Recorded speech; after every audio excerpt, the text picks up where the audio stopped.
I know exactly who you are, and I know exactly what you did." Sheriff James McGregor thought he'd found the perfect victim to settle a decades-old score that humid Friday evening. What he didn't realize was that the composed woman behind the wheel, a third-generation Navy SEAL, would become the reason he'd spend the next 7 years behind bars, stripped of the false identity he'd hidden behind for 15 years. If you are ready to see institutional racism taken down, like this video and drop a comment telling me where you're watching from. And if this is your first time here, hit that subscribe button right now because you won't want to miss tomorrow's story of cops messing with the wrong people and finding out. Picture this: a seasoned sheriff with a pattern of corruption so deeply ingrained he couldn't recognize danger when it sat calmly in the driver's seat of a gray SUV. James had done this before, not once, not twice, dozens of times. Pull someone over, fabricate a reason, plant evidence when necessary, make the arrest. Simple, routine, profitable for his carefully constructed image. But on this particular day, he chose the wrong person. James McGregor had worn the badge for 15 years. 15 years of authority, 15 years of walking that line between service and abuse. Somewhere along the way, years ago, in another life, under another name, he'd crossed it. Not accidentally, not impulsively, deliberately. His record looked impeccable on paper. Commendations lined his file. Community awards gathered dust on his office shelf. But the truth was darker, calculated, personal. James had developed a system. Target specific drivers. Find reasons that didn't exist. Plant evidence when opportunity allowed. Make arrests that fed both his statistics and something deeper, something that had festered for 30 years. He'd done it so many times that it felt normal to him now, routine, just part of the job he'd built on a foundation of lies and a stolen identity. On this particular Friday evening in July, James cruised through the east side of town, his patrol car slicing through humid air that clung to everything like guilt. The sun hung low, casting long shadows across asphalt still radiating heat from the afternoon. He didn't need another arrest for quotas. He never had. His motivations ran deeper than statistics. His eyes scanned vehicles passing by, looking for something specific. Someone specific. That's when he saw it. A sleek gray SUV, clean and well-maintained, driven by a black woman in her late 30s. The vehicle moved with perfect adherence to traffic laws. No speeding, no swerving, no infractions. But James didn't need a real reason. He never did. He ran the license plate through his system, a routine check that made his pulse quicken when the name appeared on his screen: Catherine Elias. Elias. The surname hit him like a fist to the sternum.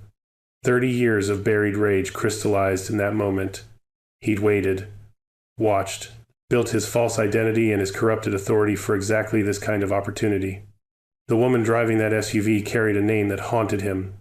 A legacy that had destroyed his original life, a family that had exposed him for what he truly was. James flipped on his lights and pulled in behind the SUV. The vehicle slowed immediately and moved to the shoulder without hesitation. He smiled, an expression devoid of warmth as he radioed in the stop. This would be more than easy. This would be satisfying. The driver had already shown compliance. She wouldn't be difficult. They never were when they had nothing to hide. He grabbed his citation book and stepped out of his cruiser, adjusting his belt, his hand brushing against the small baggie in his pocket, the one he'd carried for weeks, waiting for the right moment. The humid air pressed against him as he approached the driver's side window, his reflection distorted in the tinted glass. Inside that SUV sat Catherine Elias, 38 years old, third-generation Navy SEAL, 15 years of elite service. Off duty that evening, heading home from a veteran support group meeting, Catherine had seen officers like James before during her military career, recognized the type, the entitled swagger, the manufactured authority that masked insecurity. She'd watched the patrol car tail her for 4 blocks before the lights activated. No reason for it. She knew that. But Catherine also knew how to handle situations like this. Stay calm. Stay respectful. Let things play out. She had nothing to hide and nothing to fear. Her hands remained visible on the steering wheel. Her breathing stayed controlled, measured in the same rhythm she'd learned during Hell Week, during countless operations, during moments when composure meant survival. The small dashboard camera mounted near her rearview mirror recorded everything with silent, unblinking precision. James reached the window. Catherine lowered it halfway, her expression neutral, her eyes meeting his with the steady gaze of someone accustomed to assessments and threats. The sheriff leaned down slightly, his voice carrying feigned authority laced with something darker, something personal that Catherine couldn't yet identify but instinctively recognized as dangerous. He demanded her license and registration, his tone leaving no room for questions. Catherine complied immediately, retrieving the documents from her glove compartment with deliberate movements, keeping her hands visible. She extended them through the window. James took them, his eyes lingering on her name, confirming what his computer had already told him. Elias. The surname that represented everything he'd lost, everything he'd rebuilt himself to destroy. He stepped back, studying the license with theatrical scrutiny, then returned to her window. His next words came with fabricated concern. She'd changed lanes without signaling 3 blocks back, a violation he claimed to have witnessed clearly. Catherine's response came, measured and calm. She hadn't changed lanes in over 2 miles. Her route had been straight, uninterrupted. James's jaw tightened almost imperceptibly. He didn't like being contradicted, especially not now, especially not by her. His demeanor shifted, the pretense of professionalism cracking at the edges. His questions escalated. Any weapons in the vehicle? Any drugs? Anything illegal he should know about? Catherine answered each question with the same composed honesty. No weapons, no drugs, nothing illegal. Her military training kept her centered, even as she sensed the irregularity of the situation intensifying. Something about this stop felt orchestrated, targeted. The officer's body language spoke of intentions beyond routine law enforcement. James's voice hardened. He ordered her out of the SUV. Now. Catherine complied, moving with controlled precision, each motion deliberate and non-threatening. She stepped out onto the humid asphalt, the heat from the road rising through her shoes. James positioned her at the rear of the vehicle, his hand hovering near his service weapon, not drawing it, but maintaining that silent threat of escalation. He wanted her where she couldn't see clearly into her own SUV, where she couldn't witness what came next. He moved to the driver's side, leaning into the vehicle under the pretense of a safety search. His movements were practiced, efficient. His hand disappeared into his pocket, retrieving the small baggie he'd carried for this exact purpose. In one smooth motion, one he'd performed before on other victims, other manufactured arrests, he slipped the baggie under the driver's seat, pressing it against the floor mat where it would appear hidden but discoverable. He straightened, his expression shifting to theatrical discovery. He called out that he'd found something, narcotics, under her seat. His voice carried mock surprise and satisfaction. He emerged from the SUV, holding the baggie aloft like evidence of guilt, his eyes meeting Catherine's with undisguised triumph. Catherine's expression remained unchanged. No panic, no protest, no tears. Just that same measured composure that had carried her through missions in hostile territory, through challenges that would break most people. She recognized this moment for what it was, a setup. But she also recognized something else, something James couldn't see from his position of assumed power.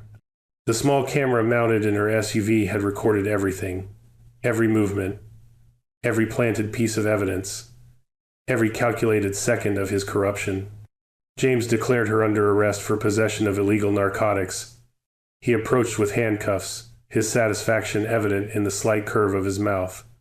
This was revenge, 30 years in the making. This was justice for the disgrace her family had brought upon him. This was the beginning of dismantling the Elias legacy, one humiliation at a time. Catherine allowed him to cuff her, her wrists accepting the metal without resistance. Her military-honed patience masked the hidden strength that would soon turn the tables. She said nothing as he guided her to his patrol car, said nothing as he placed her in the back seat, said nothing as he radioed in the arrest with clear satisfaction in his voice. She simply waited, her breathing steady, her mind clear, her faith in evidence absolute. James returned to his patrol car, sliding into the driver's seat with the contentment of mission accomplished. He glanced at Catherine in his rearview mirror. She sat perfectly still, her expression unreadable. He mistook her composure for defeat. He saw what he wanted to see. Another victim processed through his corrupt system. Another arrest that would fade into paperwork. Another strike against the family that had destroyed his original life. What James couldn't see from his position of assumed victory was the small red light still recording in Catherine's SUV. The digital witness that captured truth in pixels and timestamps. The evidence that would unravel everything he'd built on lies. James McGregor had been many things in his life. A soldier briefly, disastrously. A coward who'd been exposed and discharged. A man who changed his name and reconstructed his identity to escape shame. A sheriff who'd spent 15 years building a career on fabricated arrests and planted evidence, targeting those he deemed powerless while nursing grudges that spanned decades. But in this moment, sitting in his patrol car with Catherine Elias, handcuffed in his back seat, he was something else entirely. Unaware. Unaware that his corruption had finally met its match. Unaware that the woman he'd targeted carried not just her family's legacy but proof of his crimes. Unaware that the satisfaction coursing through him would last exactly 7 more minutes. Because backup deputies were already pulling onto the shoulder behind his patrol car, their own vehicles activated with lights that painted the humid evening air red and blue. They'd heard his radio call, a routine arrest, nothing unusual. But what they were about to discover would be anything but routine. James watched in his side mirror as 2 deputies emerged from their vehicle, their expressions casual, their approach standard protocol for backup on an arrest. He stepped out to brief them, his confidence intact, his story rehearsed from dozens of previous fabrications. Behind him, in the back seat of his patrol car, Catherine Elias waited with the patience of someone who'd survived challenges far greater than corrupt authority. Her composure hadn't cracked. Her faith in evidence hadn't wavered. And the dashboard camera in her SUV continued recording, its unblinking eye capturing the scene as backup arrived, capturing the beginning of James McGregor's end. The deputies approached with the casual confidence of officers responding to routine backup, their boots crunching against loose gravel on the shoulder. The first deputy, a veteran named Torres with 12 years on the force, scanned the scene with practiced efficiency. Patrol car, gray SUV, handcuffed woman in the back seat, standard stop, standard arrest. Nothing remarkable, yet something about the woman's posture caught his attention. Most suspects slumped in defeat or bristled with agitation.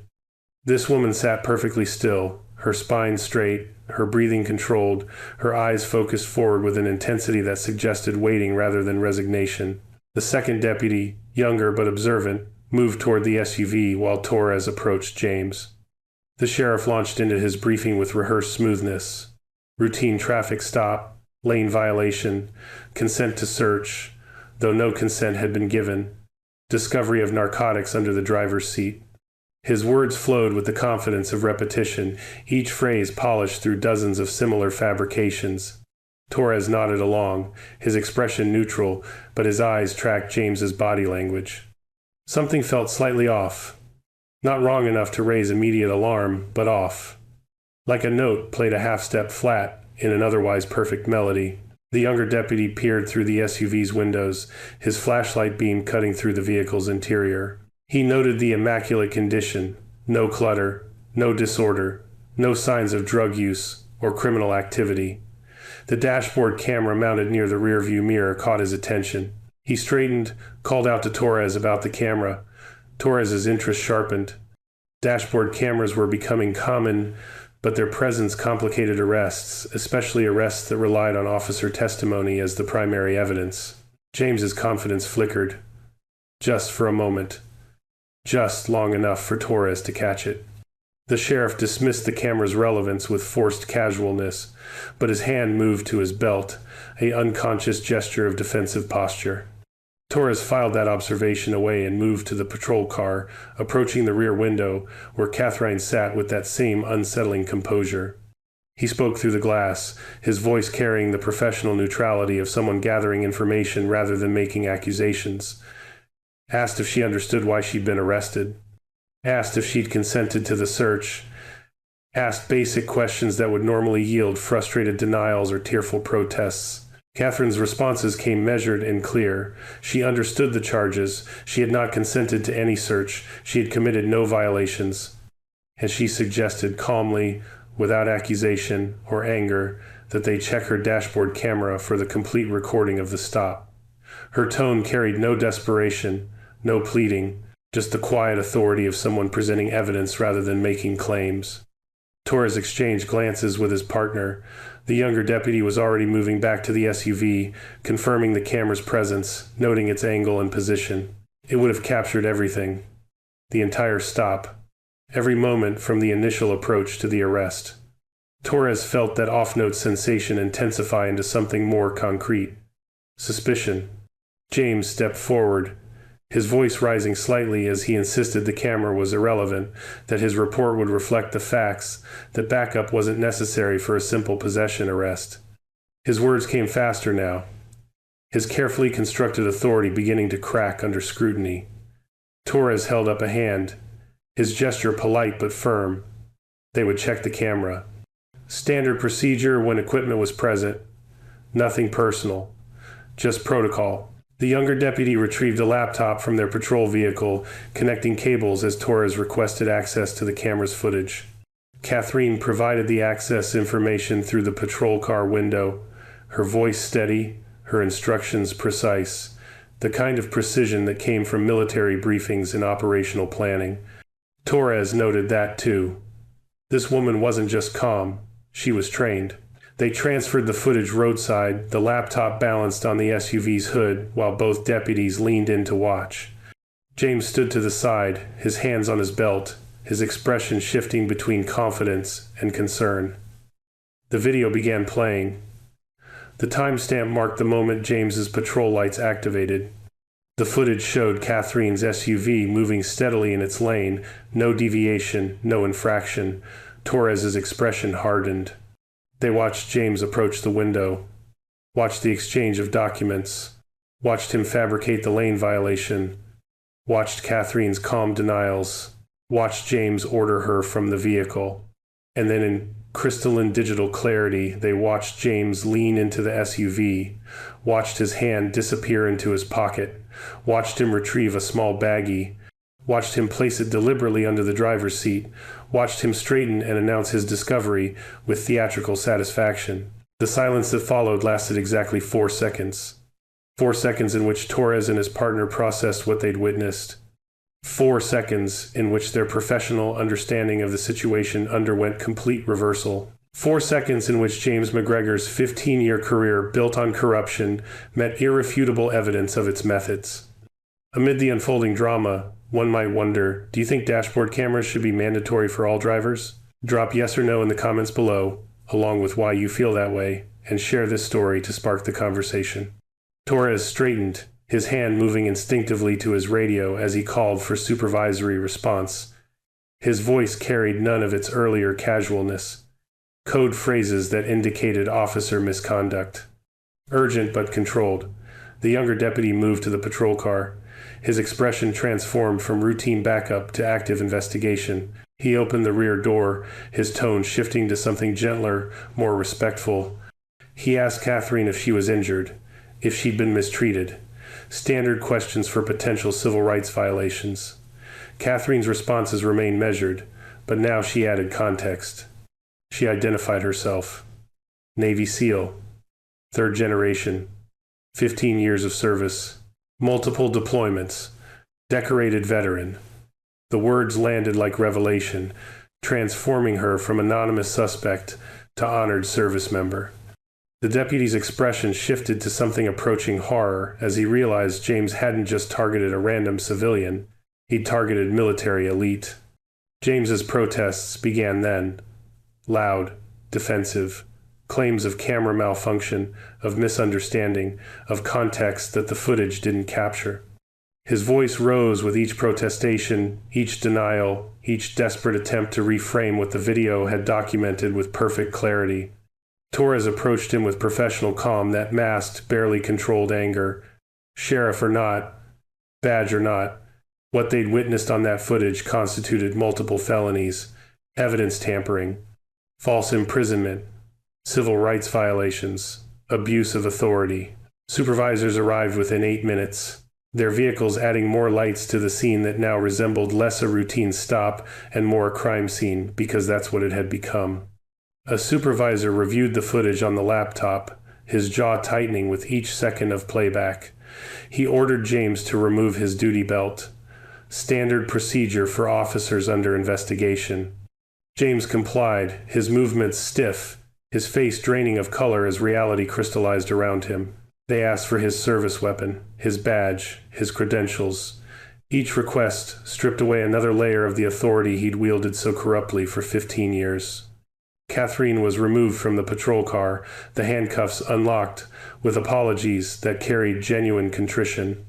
She stood on the shoulder, rubbing her wrists, her composure never breaking, even as deputies who minutes ago had treated her as a criminal now treated her with deference bordering on reverence. The supervisor approached her directly, his words careful and formal, apologized for the treatment, informed her that Sheriff McGregor would be placed under arrest, requested her cooperation with the investigation, asked if she required medical attention or legal representation. Catherine declined medical care but accepted the contact information for internal affairs investigators. Her responses carried the efficiency of someone accustomed to debriefings and after-action reports. While supervisors processed the scene, Catherine's mind drifted briefly to training, to Hell Week, to her grandfather's stories about integrity under pressure, to the legacy that had shaped her family through 3 generations of military service. Her grandfather had been a SEAL commander, decorated and respected, a man whose reports always reflected truth regardless of consequences. Including the report that had ended the career of a cowardly soldier 30 years ago, a report that had apparently festered into this moment, this targeting, this attempt at revenge disguised as routine arrest. She'd grown up hearing about honor and duty, about standing firm when others faltered, about the quiet strength required to endure rather than react. Those lessons had carried her through SEAL training, through missions where composure meant survival, through this humid Friday evening where patience and evidence had proven more powerful than corrupt authority. She was the underdog in this scenario, a black woman pulled over by a white sheriff, initially powerless in his system, underestimated and targeted, but she'd possessed hidden power all along: training, composure, and that small camera recording truth in digital permanence. James McGregor was handcuffed. The supervisor read him his rights with mechanical precision, each word heavy with irony given James's own use of those phrases dozens of times on innocent people. James's protests had faded to silence. His false victory had lasted exactly 7 minutes before shattering completely. He was secured in a deputy's vehicle, no longer the arresting officer, but the arrested, no longer the authority, but the subject of investigation. Initial evidence collection began on site. The planted baggie was photographed in position, then collected with proper chain of custody protocols. The dashboard camera was secured as primary evidence. Catherine's SUV was documented extensively. Every detail that would support prosecution was captured, cataloged, preserved.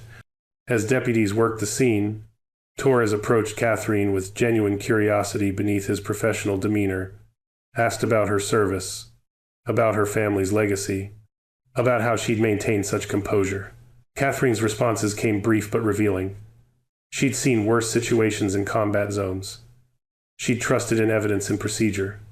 She'd known patience would prevail over corruption. Her grandfather had taught her that truth endures when everything else fails. What she didn't mention, what investigators wouldn't discover for several more days, was that James McGregor wasn't just another corrupt cop. He was something far more personal. A ghost from her family's past, returned under false identity, carrying grudges that had transformed over decades into calculated revenge. That revelation would come later, during deeper investigation. For now, Catherine simply provided her statement with military precision while James sat in handcuffs, his web of lies beginning to unravel, thread by thread. The scene concluded with Catherine released to drive home, her SUV returned to her control, while James remained in custody. The humid evening air had cooled slightly, but tension lingered like humidity, heavy, oppressive, pregnant with implications that extended far beyond this single stop. Supervisors knew they were looking at the beginning of something larger. Pattern investigation, internal affairs review, potential federal civil rights violations. But that would come later. For now, a decorated veteran drove away from the shoulder with her freedom intact and her evidence secured. And a corrupt sheriff sat in handcuffs, facing the consequences of targeting the wrong person on the wrong evening, facing the beginning of accountability 30 years in the making. The station's fluorescent lights hummed with sterile efficiency as Catherine sat across from internal affairs investigators, her statement unfolding with the precision of military debriefing. She recounted every detail: the initial stop, James's fabricated violation, the aggressive escalation, the planted evidence, the arrest. Her composure impressed investigators accustomed to rattled civilians and emotional victims. This woman spoke with operational clarity, each sentence structured, each observation documented. She was treating this like mission after action reporting because that's exactly what her training had prepared her to do. Internal Affairs had already begun pulling James's records, stacking case files on conference room tables, building timelines of arrests that stretched back through 15 years of service. Patterns emerged with disturbing clarity: routine traffic stops in specific neighborhoods, disproportionate targeting of minority drivers, arrests for possession with remarkably similar circumstances, consent to search that was never recorded, evidence discovered in predictable locations, defendants who lacked resources to challenge their charges effectively. The lead investigator, a woman named DeWitt with 23 years in law enforcement, recognized corruption when she saw it. Not the opportunistic kind born from momentary weakness, but the systematic kind that required planning, repetition, and refinement. James hadn't been making mistakes. He'd been executing a method. They identified 18 cases with sufficient similarity to warrant immediate review. 18 arrests over 7 years, each involving planted narcotics, each targeting drivers from marginalized communities, each processed through a system that had trusted badge over civilian testimony. The racial pattern was unmistakable. 12 black defendants, 4 Hispanic, 2 Southeast Asian, 0 white drivers. The socioeconomic pattern was equally clear. Working-class individuals who couldn't afford aggressive legal defense, who took plea deals rather than risk trial, who carried criminal records now that had originated from fabricated evidence. DeWitt felt rage building beneath her professional composure. She'd spent 2 decades trying to build community trust in law enforcement, trying to demonstrate that badges represented service rather than oppression. Officers like James McGregor undid that work with every falsified arrest, every planted bag of drugs, every abuse of authority that confirmed the worst suspicions about police corruption. But the investigation was about to take a turn that transformed it from corruption probe to something far more personal. Background checks on James McGregor hit anomalies immediately. Employment history prior to joining the sheriff's department showed gaps. References from his stated previous law enforcement positions came back negative, no records of his employment at the departments he'd listed. His military service records showed discrepancies between his stated branch and dates and what personnel databases contained. DeWitt requested deeper federal background investigation, sensing something larger beneath the surface. The results arrived 3 days later, delivered by a federal investigator who specialized in identity fraud. James McGregor wasn't James McGregor, not originally. His birth name was James Patrick Colvin. He'd served briefly in the Navy, enlisted, not officer track, attached to a SEAL support unit. His service had ended 28 years ago with dishonorable discharge following a mission incident that resulted in casualties and accusations of cowardice under fire. The investigator laid out documents that detailed the incident: a hostage extraction operation in a hostile region, a moment when Colvin had frozen during enemy contact, his failure to provide covering fire resulting in injuries to team members and near-mission failure. The after-action investigation had been led by the SEAL team commander at the time, Commander Alexander Elias, Catherine's grandfather. DeWitt felt pieces clicking into place with sickening clarity. Commander Elias's report had been thorough and damning, documenting Colvin's cowardice, his abandonment of post, his failure under pressure. The report had ended Colvin's military career and marked him with dishonor that followed him beyond service. Apparently, it had also planted seeds of resentment that had grown over decades into calculated revenge. After his discharge, Colvin had disappeared from official records for 2 years. When he resurfaced, it was as James McGregor, new name legally established through a process that raised questions about fraudulent documentation. He'd entered law enforcement in a small department, built credentials, moved to the county sheriff's office, and spent 15 years establishing authority while waiting for opportunity to strike at the family that had exposed him. DeWitt requested Catherine return to the station for additional interview, but this time the context had shifted. She sat across from the investigator in that same conference room, but now DeWitt was explaining family history Catherine knew only through stories, her grandfather's final years of service, the missions he'd led, the reports he'd written with uncompromising integrity, including the one about a coward named Colvin who'd endangered his team. Catherine absorbed the information with that same measured composure, but DeWitt noticed her fingers tightening slightly on the armrest. This wasn't random corruption, this was targeted vendetta. James had seen her name on that license plate check and recognized it immediately because he'd been waiting for it. Waiting for any Elias to cross his path so he could dishonor them the way he felt they dishonored him. The underdog narrative crystallized completely in that moment. Catherine hadn't just been a random victim of corrupt policing. She'd been specifically targeted, specifically chosen, specifically humiliated as part of a decades-old grudge. She'd been underestimated, seen as just another driver James could process through his corrupt system, another person without power or proof. But she'd possessed both. The power of training and legacy, and the proof of that dashboard camera recording truth. Catherine reflected on her family's legacy as DeWitt continued explaining investigation findings.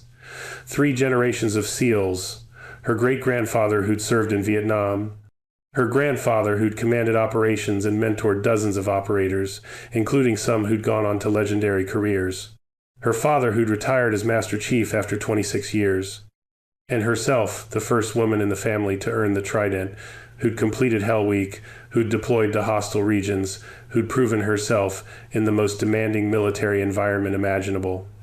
That legacy had meant something to her beyond personal achievement. It represented integrity, service, duty, the values her grandfather had embodied when he'd written that report about Colvin despite knowing it would ruin a man's career, because truth mattered more than comfort, evidence mattered more than convenience, honor mattered more than popularity. Now that same legacy had been weaponized against her by someone who'd spent 3 decades nursing resentment instead of accepting responsibility. But it had also protected her. Her training had kept her composed during the stop.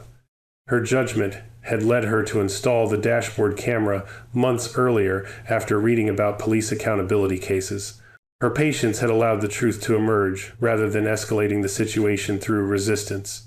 Media attention exploded once details leaked, as they inevitably did in cases involving law enforcement misconduct. News outlets ran stories about the corrupt sheriff, the planted evidence, the Navy SEAL who'd brought him down. Footage from Catherine's dashboard camera spread across social media platforms, viewed millions of times, sparking conversations about police accountability, the necessity of recording devices, the reality of corruption in law enforcement. Public outrage built with each revelation.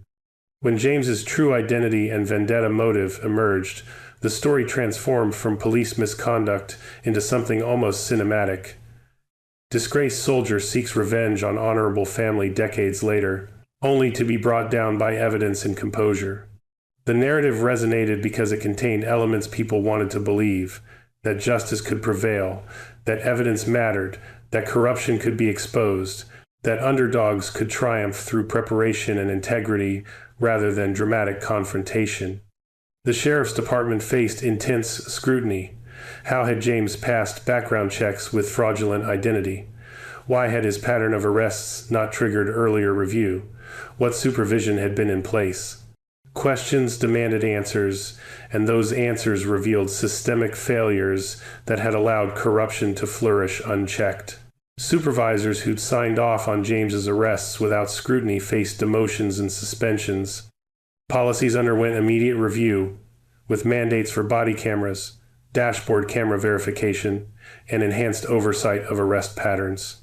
The department's leadership issued public apologies, but words felt inadequate against the weight of 18 false arrests and decades of unchecked abuse. Catherine cooperated fully with investigations, providing testimony, documentation, and context. She also made clear her intention to pursue civil litigation not for personal enrichment, though compensation was deserved, but to force institutional change. She announced publicly that portions of any settlement would fund legal aid for wrongly accused individuals, support veteran programs, and establish a scholarship in her grandfather's name for military members pursuing careers in law enforcement with integrity. Prosecutors built their case methodically. The dashboard camera footage as primary evidence, expert testimony about the planted drugs, documentation of James's false identity and motive, testimony from the 18 other victims whose cases were being reviewed for exoneration.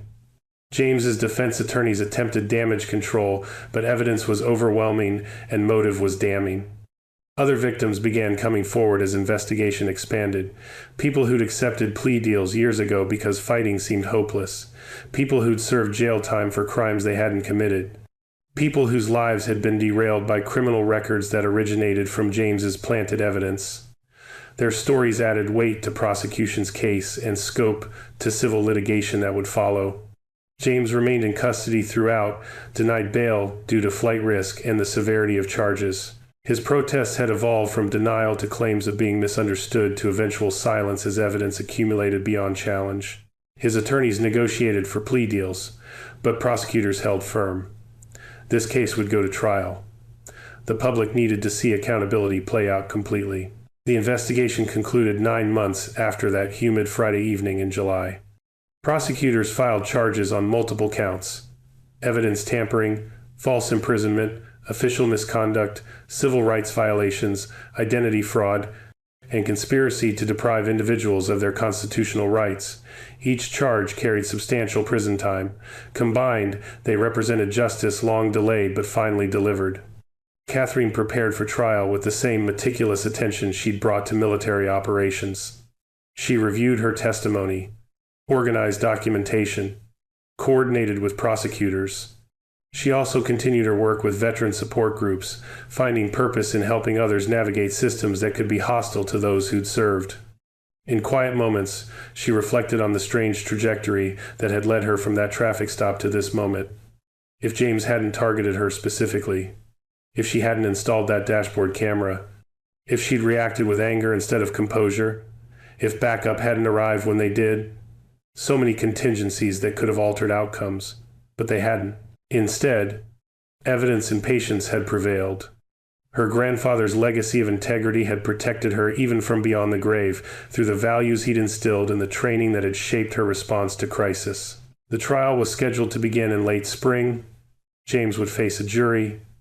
Evidence would be presented.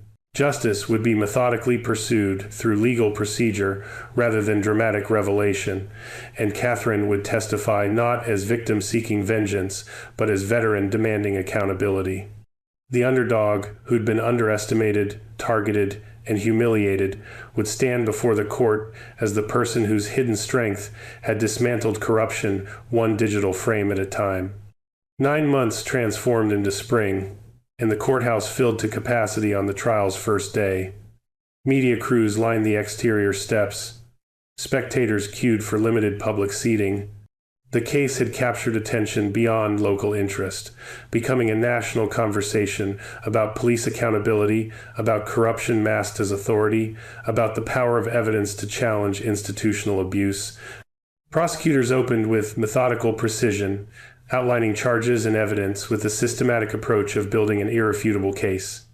They presented the dashboard camera footage on courtroom screens, the jury watching in complete silence as digital clarity revealed James planting evidence, fabricating violations, and executing an arrest built entirely on lies and decades-old vendetta.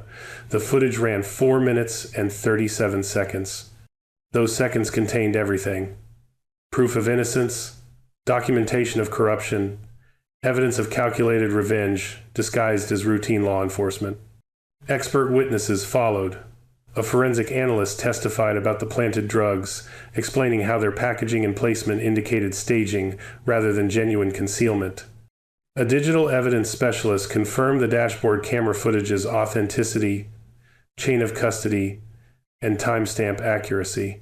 Former supervisors testified about James's arrest patterns, the demographic targeting, the troubling consistency across 18 similar cases that had somehow escaped earlier scrutiny. Then came the revelation of identity fraud and motive.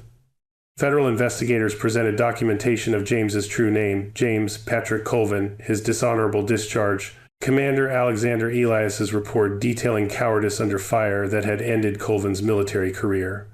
They traced his transformation from discharged sailor to law enforcement officer under false identity, his 15 years building authority while nursing grudges that had calcified into patient, deliberate revenge.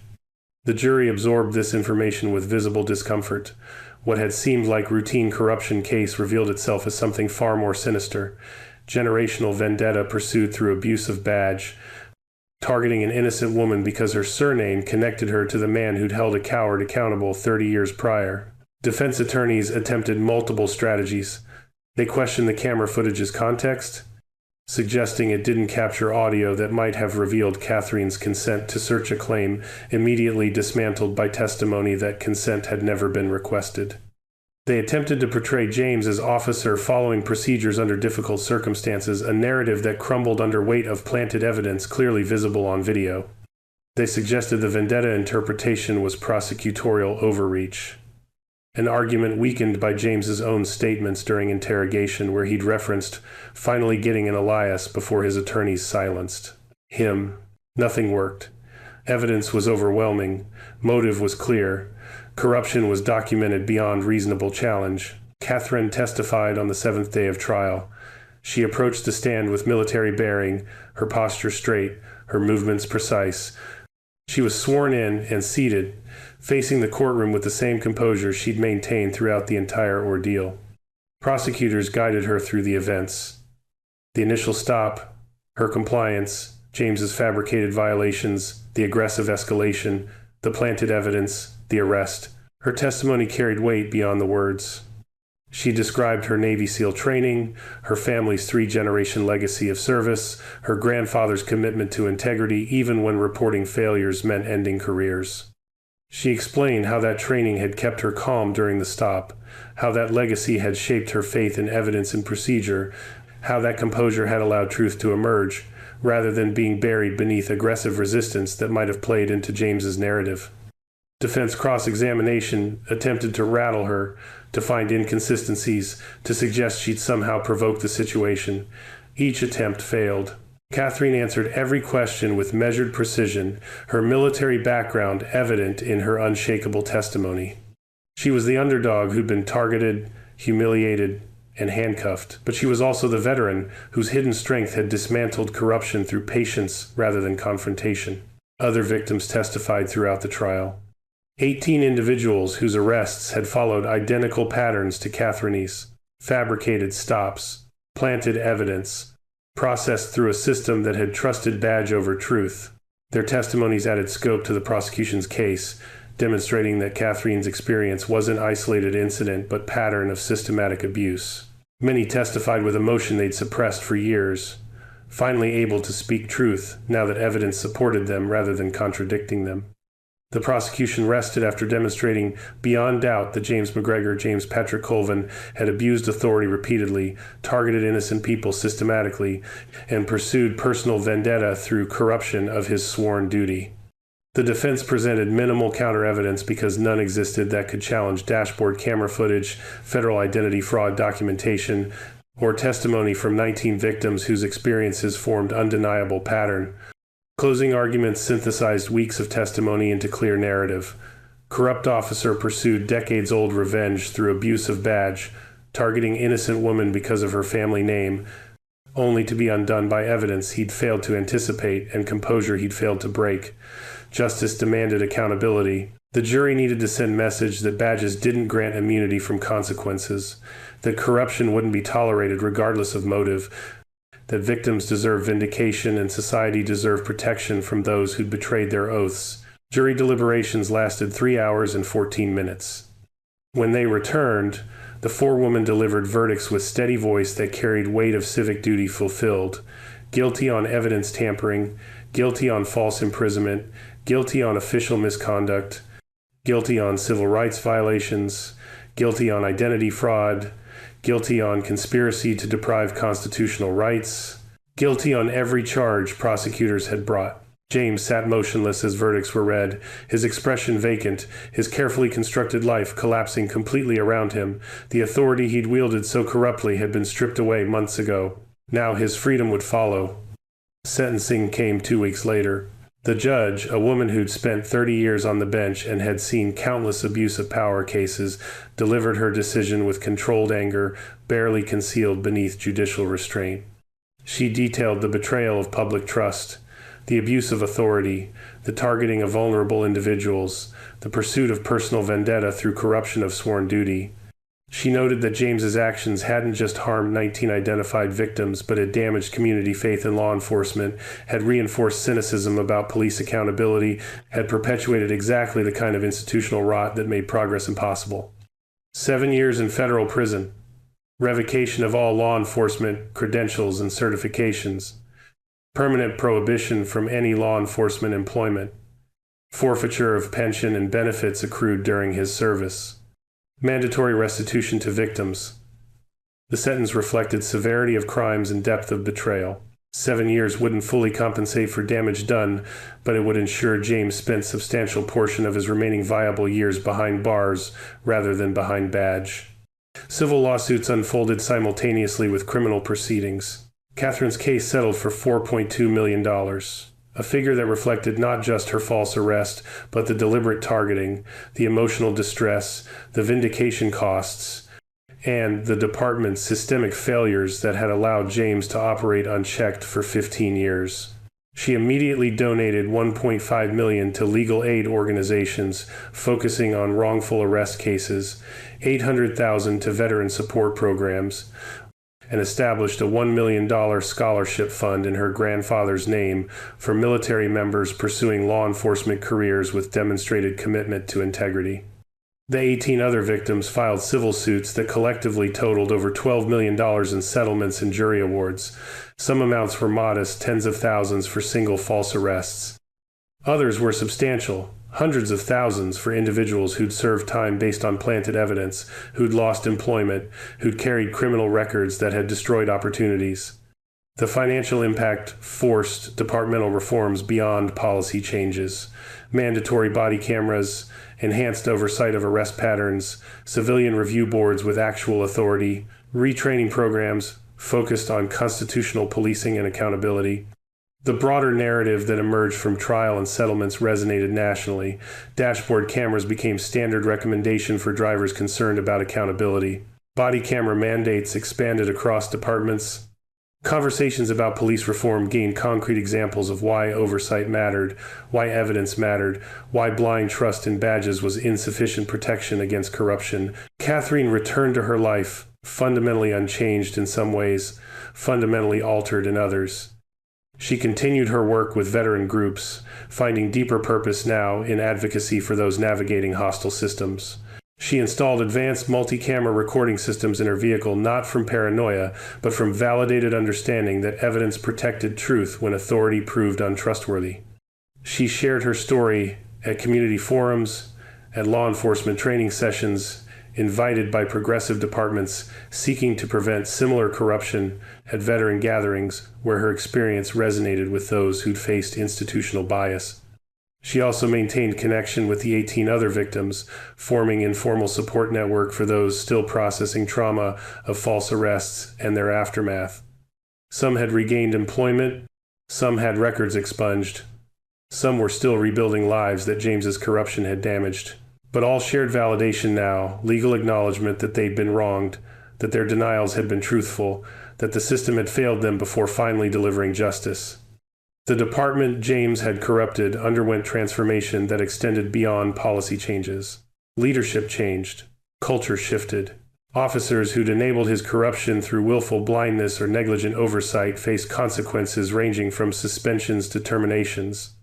New training emphasized accountability, citizen rights, and the reality that badges carried responsibility rather than immunity. Federal review of the department's practices led to consent decree requiring ongoing monitoring, regular audits of arrest patterns, and mandatory reporting of misconduct allegations.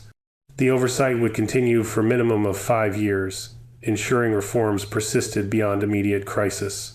Catherine found herself honored by veteran organizations, by civil rights groups, by law enforcement reform advocates.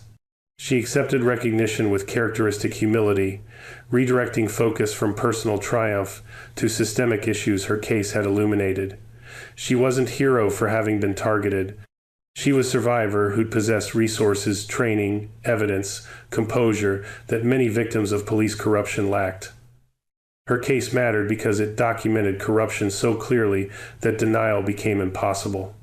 But countless similar cases existed where evidence hadn't been captured, where victims lacked credibility the system granted to decorated veterans, where corruption persisted because it remained hidden.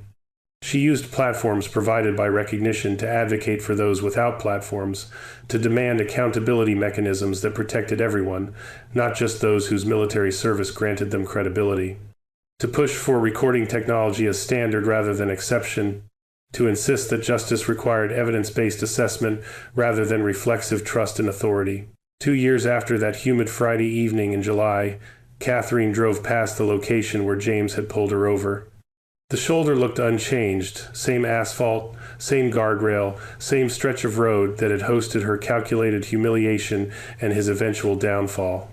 She drove past without slowing, her SUV's multiple cameras recording everything as they always did now, her mind focused forward rather than backward. James remained in federal prison, serving his sentence in an institution far from the county he'd corrupted for 15 years. His appeals had been denied. His reputation was destroyed beyond any redemption. His false identity had been stripped away, leaving only James Patrick Colvin, disgraced former sailor, dishonored former sheriff, inmate number replacing badge number. The legacy of that traffic stop extended far beyond 2 individuals whose lives had intersected violently on humid summer evening. It became case study in law enforcement training about consequences of corruption. It became evidence in reform advocacy about necessity of oversight and accountability. It became story shared among those who'd experienced police abuse, offering validation and hope that justice remained possible even when initial circumstances seemed hopeless. Catherine's grandfather's legacy, the integrity that had led him to report Colvin's cowardice 30 years ago despite personal cost, had been vindicated through his granddaughter's experience. Truth endured. Evidence mattered. Patience prevailed.